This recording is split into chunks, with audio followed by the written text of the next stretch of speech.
Welcome all to another episode of Signs, Plants, and Stellar Rhythms. This is an astrological update from a shamanic astrology perspective. My name is Erik Roth. I am a shamanic astrologer and also the managing director of the Shamanic Astrology Mystery School. And this is an ongoing series of episodes of connecting ourselves to the rhythms and the planets of the night sky, and just of the sky in general, and our own connection, our relationship between Earth and sky, which forms a nexus. It's that relationship, it's that connection, that bond that we've had since humans have been able to be conscious and aware of the sky and our own relationship between the sky and Earth. So today was just following up on a video that I created 2 weeks ago about Mars' entrance into the Capricorn stellium. That has been really a highly charged time for humanity right now. And Mars is now making its way through it, and it's nearly at the end of its process in Capricorn, and about to get into a conjunction with Saturn and go beyond that. But today we're going to be talking about also a lot more than just that alignment. That will obviously be continued on. We're going to talk about that, but we're also going to be talking about some other topics. And some of these other topics include the Aquarius-Taurus dynamic, something I touched upon briefly in the first episode, as well as Venus-Pleiades, and Gemini. Venus is going to be moving into just at the edge of that star cluster, which is one of the most storied parts of the sky and starry areas. Cultures throughout the world have written stories and gods and goddesses and mythologies. Almost no matter where you go on the planet, that particular star cluster really stands out as one of the more prominent ones that has inspired humanity and has guided humanity through millennia after millennia. And of course, we'll put some additional attention on the ongoing Capricorn stellium, one of the big themes of 2020. There are other themes that we've connected with this year, but and more. But this is the most dominant one, is that three outer planets, Saturn, Jupiter, and Pluto, all being in that area of Capricorn between the two constellations of the Archer and the Goatfish. And so we're going to move into that a little bit deeper today. So with Mars, just to refresh, with Mars moving into and continuing its journey toward the end of its passage or transit through the sign of Capricorn, not the constellation that we astronomers call Capricornus, but the sign itself, which is, the signs are seasonal energies. They're connected to seasonal points, and this is not to be confused with the sign of the constellations that bear a lot of the same names as the signs. So all four planets, have not been together in this particular sign area, Capricorn Aquarius, since 1284 or 85. And this was the time of the end of the Crusades of the Holy Land. And there were other things going on at that time, some really profound changes in the world. Mars's role is to activate the masculine as kind of this sharper edge. It's almost like where there was a slow buildup in this alignment and composting taking place in systems and structures throughout the world. Mars came in with a bit of a blowtorch, a bit of a sharper edge to it, and accelerated events that have been going on, especially this month here in March of 2020. The patriarchal and patrilineal civilization, this has been in decay. We're seeing another episode of this decay, but there's forces. Part of the reason why there's such drama and strong events happening is that there's forces that are resisting that decay, resisting the change, and are trying to hold on to things very tightly. And it's in part, that's human nature to do so, but So this is a slow, in a sense, sometimes people want it to happen, like why hasn't it happened already? Well, it's just human nature for that to take place a bit more slowly. It's going to be several more years, maybe a few more decades, really, for that to fully, uh, come into an entirely new age. But this is definitely one of the more critical times of that change. However, in that space, new seeds are being planted. They're being planted to create something new. A fertility is happening. Whenever we create a new garden or replant for the season, something is being destroyed and or being processed, composted. But it's the raw primal energies that are there for it to give birth to something new, a new emergence of something that we have yet to fully see. Certainly not in modern history and for the last few millennia. So there's a death rebirth process going on as this alignment develops, and the alignments that happen after that as well. Additional details around this, including a glimpse with Uranus and Saturn, which is one of the more powerful things that are going to be occurring post Capricornian or Capricorn stellium. So the last time these 4 planets happened was in the early 80s, 81, 82 period. Primarily Saturn, Jupiter, and Pluto, and this was, there was a sudden spike in a beginning of a spike in the Cold War between Russia and the U.S. There was an attempted assassination on Ronald Reagan, President Reagan, and the AIDS pandemic was just beginning to show itself, or being reported anyway, across the world, at least here in the United States. And I remember some of the first news around that during that time when I was just a preteen at that time. So currently, beyond this COVID-19 pandemic, this is a catalyst. It's not here to necessarily create the end of things as we know it, but help set up the ground, the foundation for something new to come forth. So the virus is as a catalyst, an activator in this particular viewpoint, and it's helping create for us to bring, like being slammed into awareness, like, hey, we've got something we can create, we can collaborate, we can coordinate, we can look at what's really, really important in our lives and find out what a new emerging system or a new emerging set of laws or economic health system, even how we treat our own bodies and how we treat other people. Everything is being called into question, and has been over these last several years. But this is more of a crisis moment of that space, including the social distancing that is being tossed around a lot, and made by sent down by orders from mayors and governors. So we're shedding our skin and facing some of its most primal fears centered around the unknown. In the long term, this process typically leads to an emergence of an entirely new paradigm. So we're in this new space, or this approaching a new space, shall I say.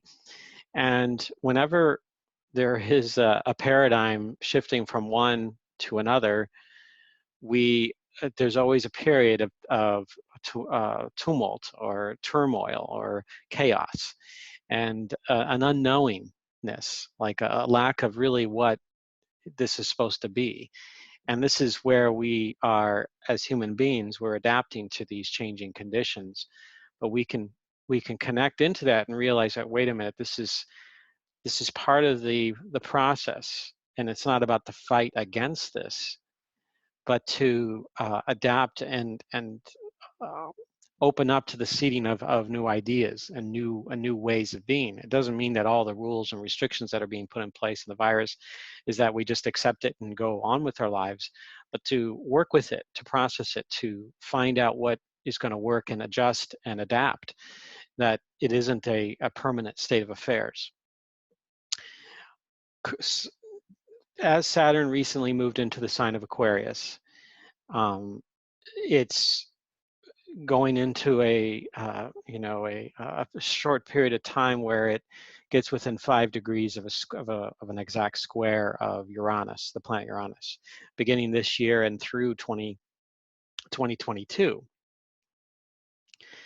So there is an element here where unpredictable breakthroughs and other dramatic shifts in our trajectory are intended to open pathways in unexpected directions.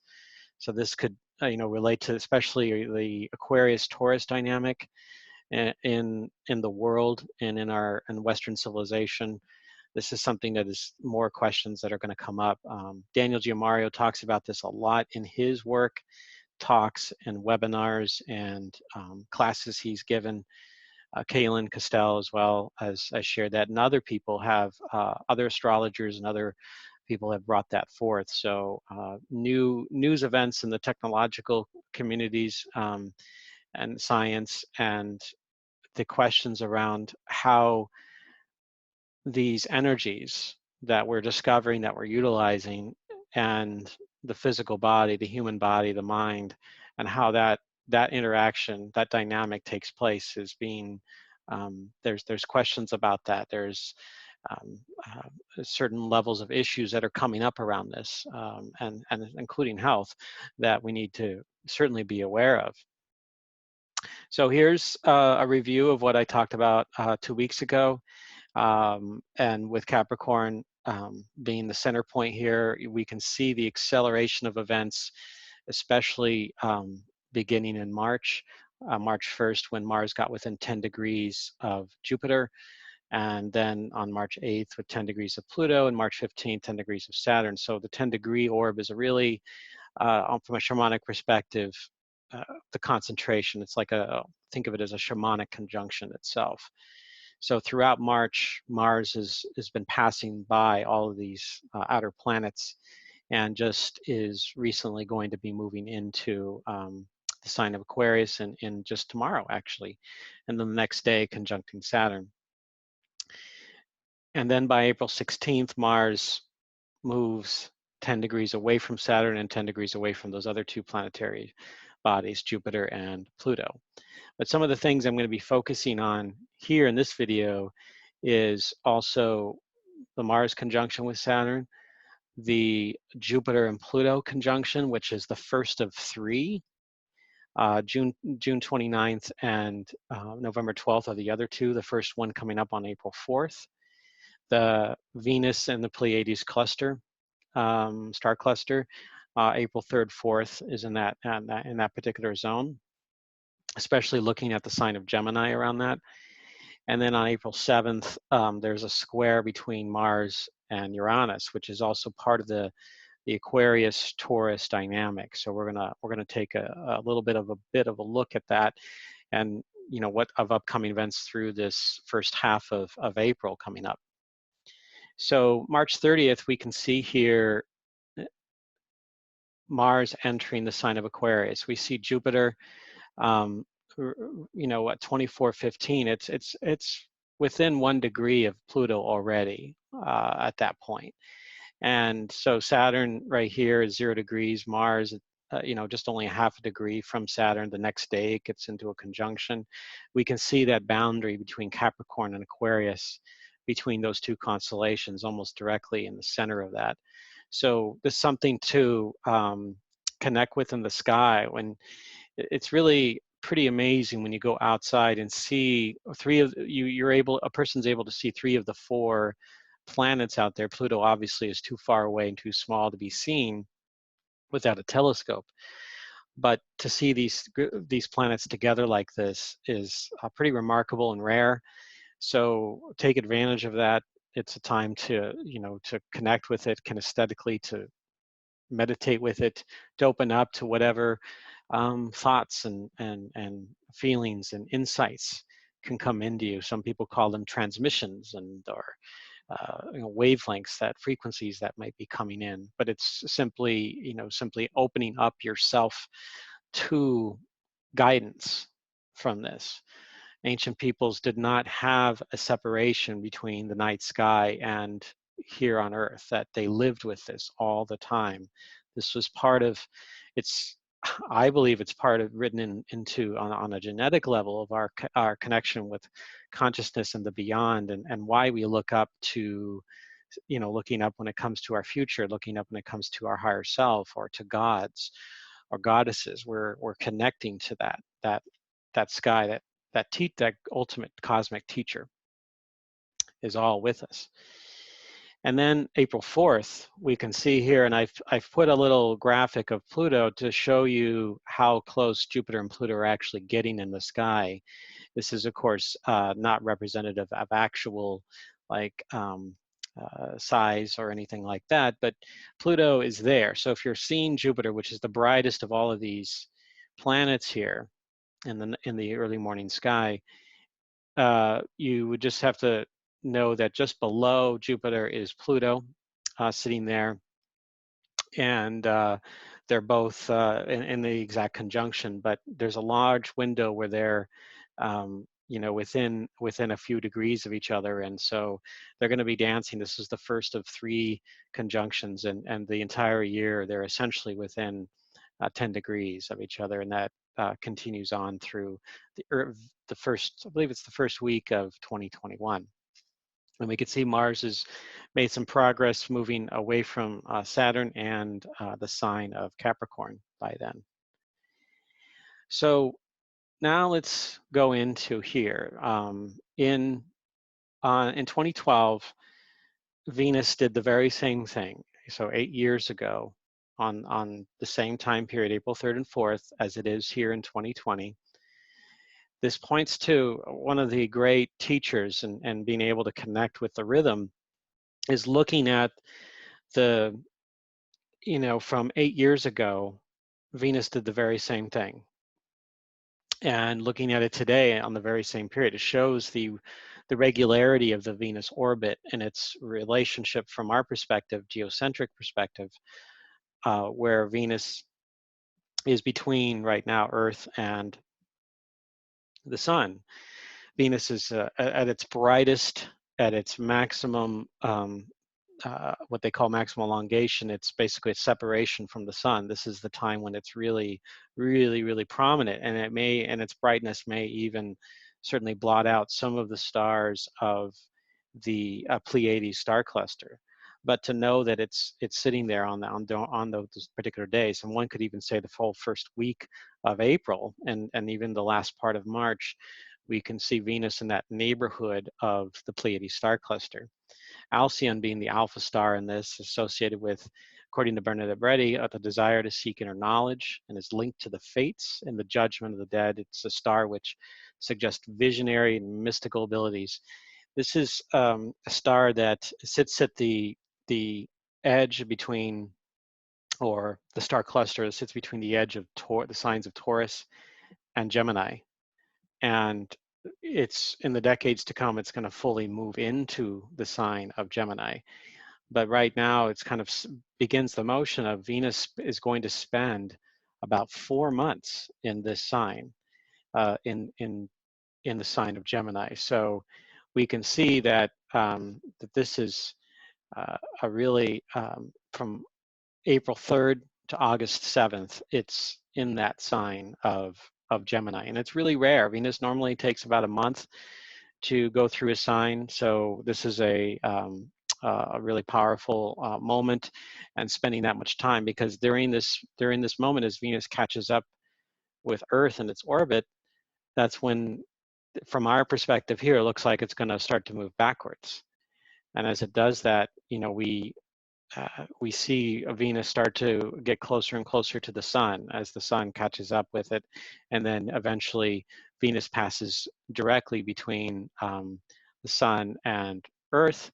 In 2012, when that happened, there was a transit over the face of the sun. This year, it's not going to happen. It's off a bit from that experience due to the regular rhythm of Venus.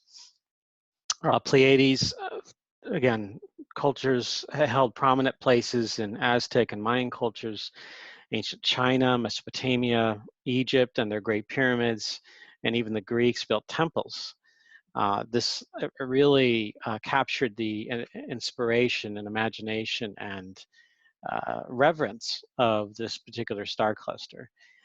Venus as a planet represents the feminine principle in shamanic astrology, and it is going to be activated in this case with the boundary of Taurus and Gemini, the magical mind, and the sensuality of the physical.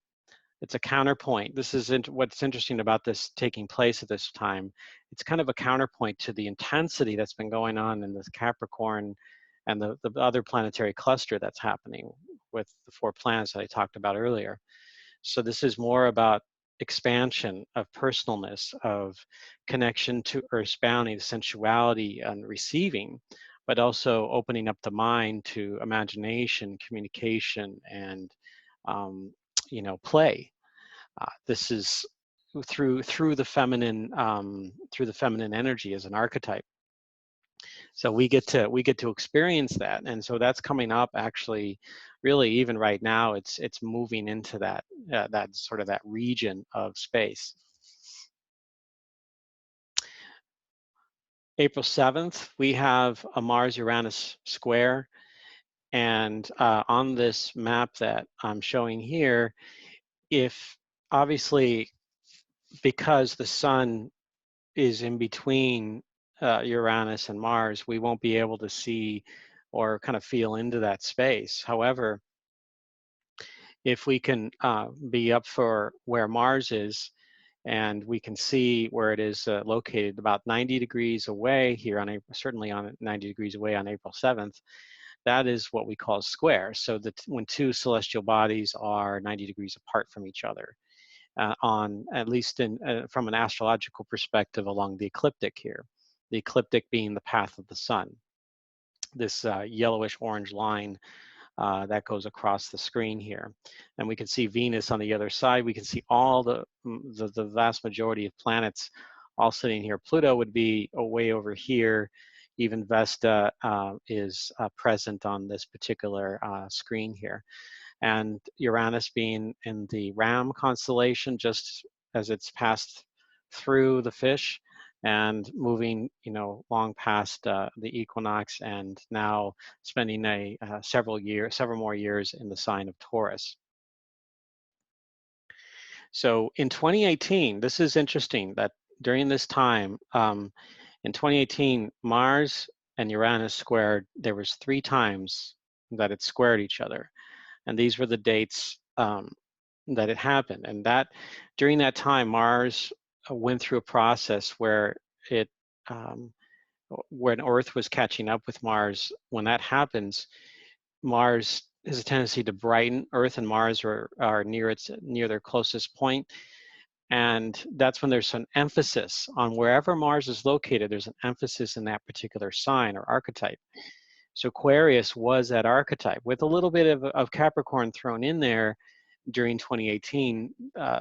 Basically, Mars spent about 6 months in the sign of Aquarius, with the exception of the 1 month in Capricorn in between that, when it retrograded back briefly. But during that time, there were 3 squares. And just as there's coming up here another square on the April 7th, we're seeing this kind of a revisiting of this Taurus-Aquarius dynamic. Each planet can be an activator for the other.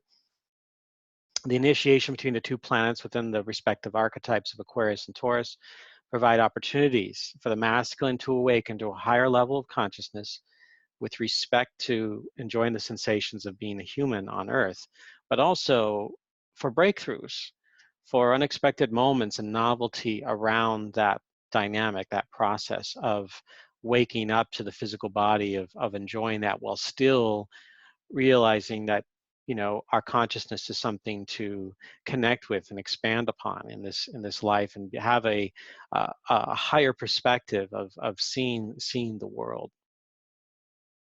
These are things that I talked about some briefly in the last video. The masculine and Aquarius, breakthroughs of science and technology, idealism, light polarization, even the shadow end of that being denial of the body, detachment from human reality, and the human and global experiment. This has to do, of course, with certain technologies and their use. The technologies themselves may not necessarily be, quote, bad, but it's all depending on how we use them that can either be beneficial to us and the earth or not.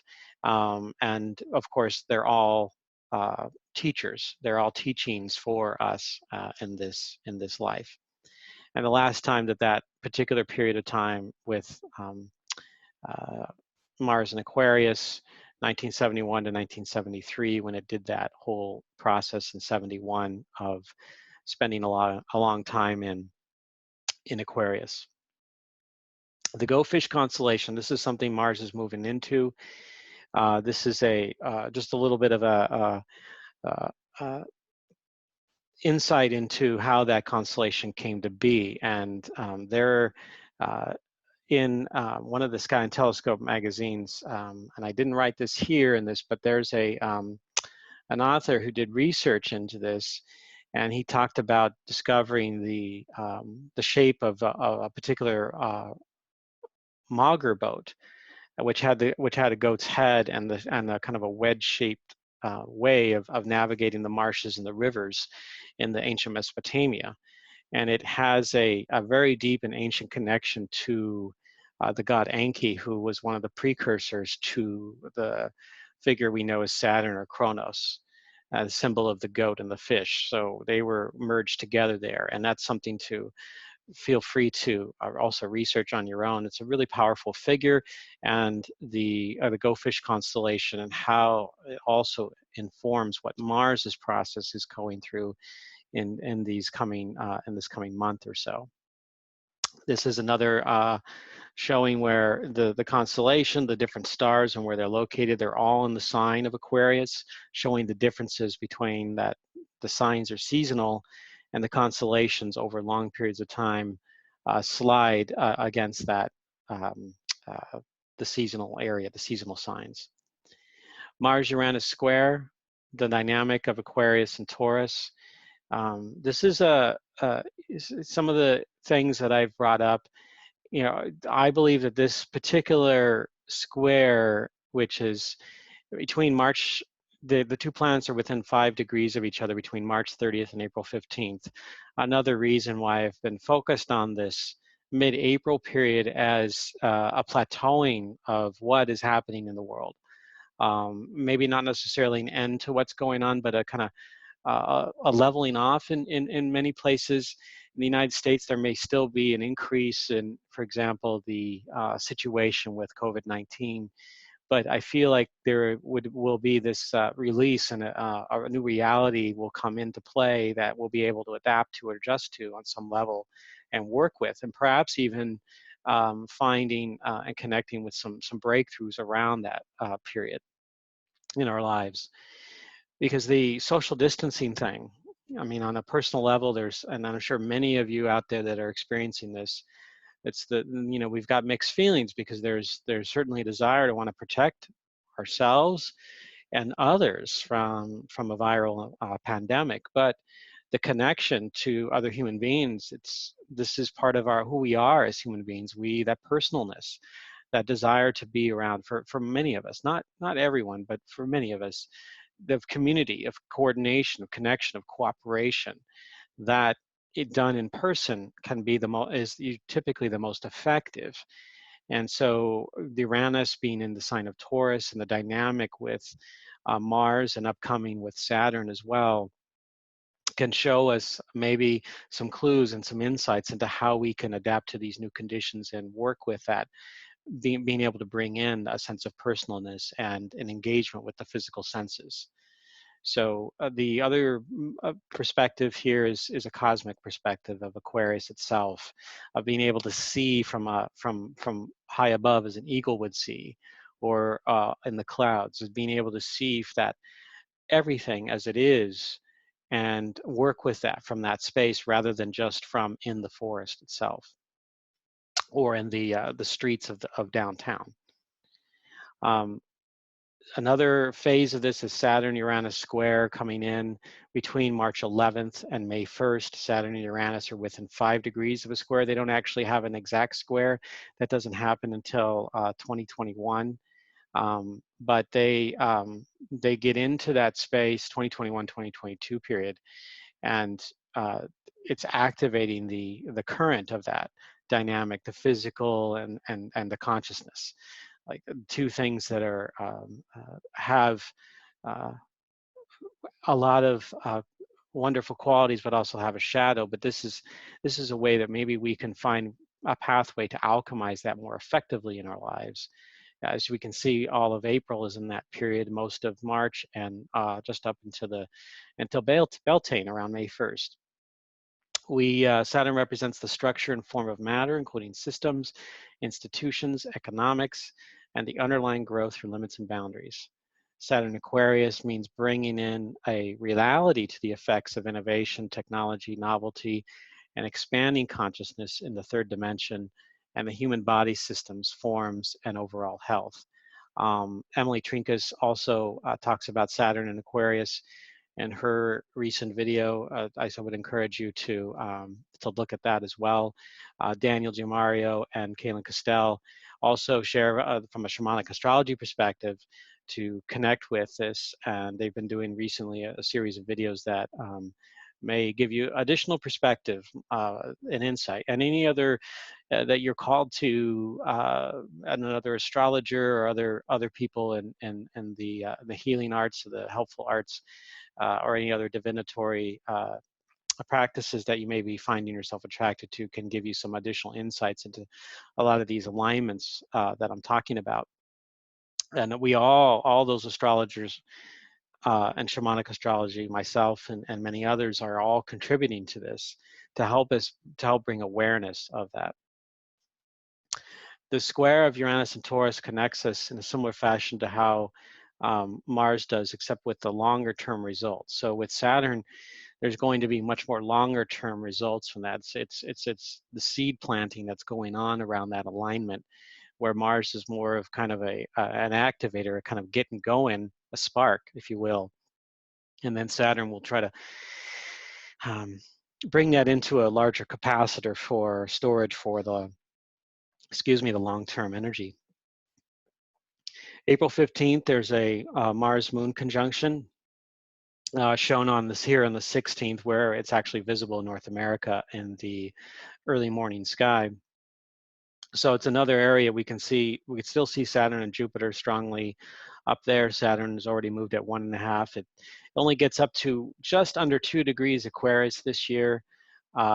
Jupiter is nearing its retrograde point. I believe it's at somewhere around nearing 27 to 28 degrees in Capricorn before it retrogrades back into the teens of Capricorn. And Mars is, and right now kind of near the center of that wedge constellation called the Goatfish.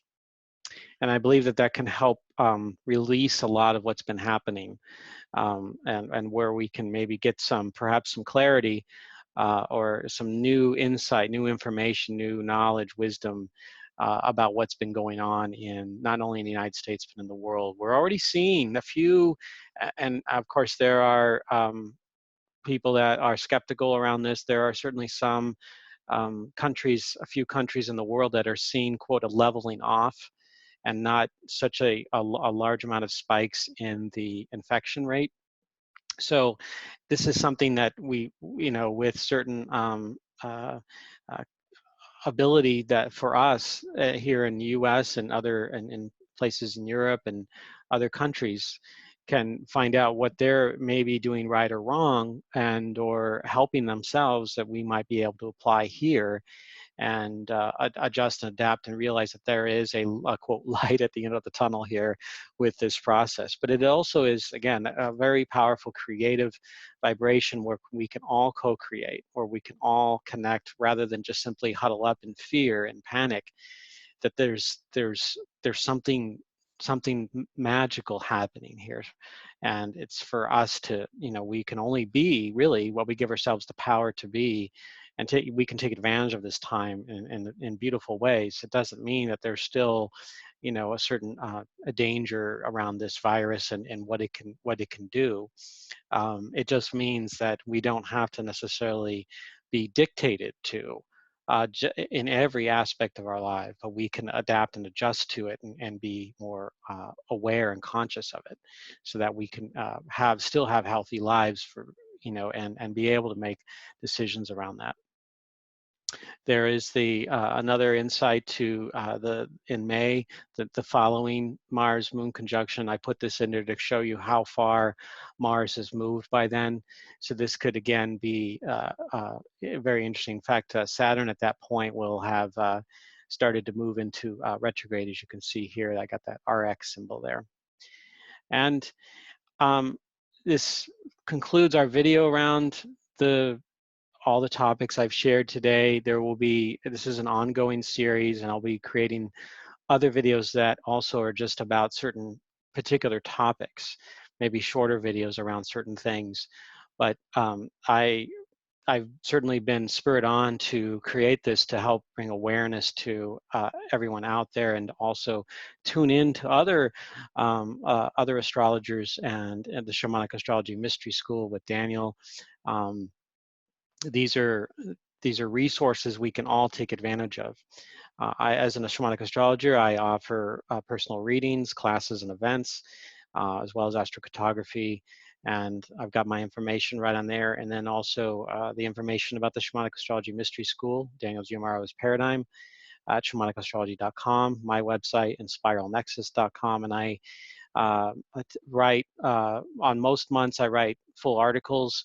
And I'll be doing more around online resources in the coming weeks and months. And I do have plans once the sort of the pandemic gets to a certain point where there may be a way to plan events in person. I'm going to be doing that, perhaps especially in the summertime. I've got a couple of classes that are still planned. A wonderful class with Emily Trinkas. We're going to really dive into Chiron and Aries, and then a Sacred Destiny workshop with Rowan Fox, a tarot reader and a channeler and a healer. We're doing that at the end of August, and both of those take place in Oregon. And you can find out more information about that on spiralnexus.com. But I wish everyone here good health and to dream well, and that this is that there is a certain power being cultivated here by humanity, and we don't know necessarily exactly how it's going to go, but we're here, and we can all contribute to this journey of our lives, and realize that we all have the power to make manifest in the long term. So I encourage everyone to connect with that and connect with the night sky. It's a really powerful resource, and for me, it's been a life changer and a lifesaver in more ways than I can count. So I wish everyone well, and enjoy.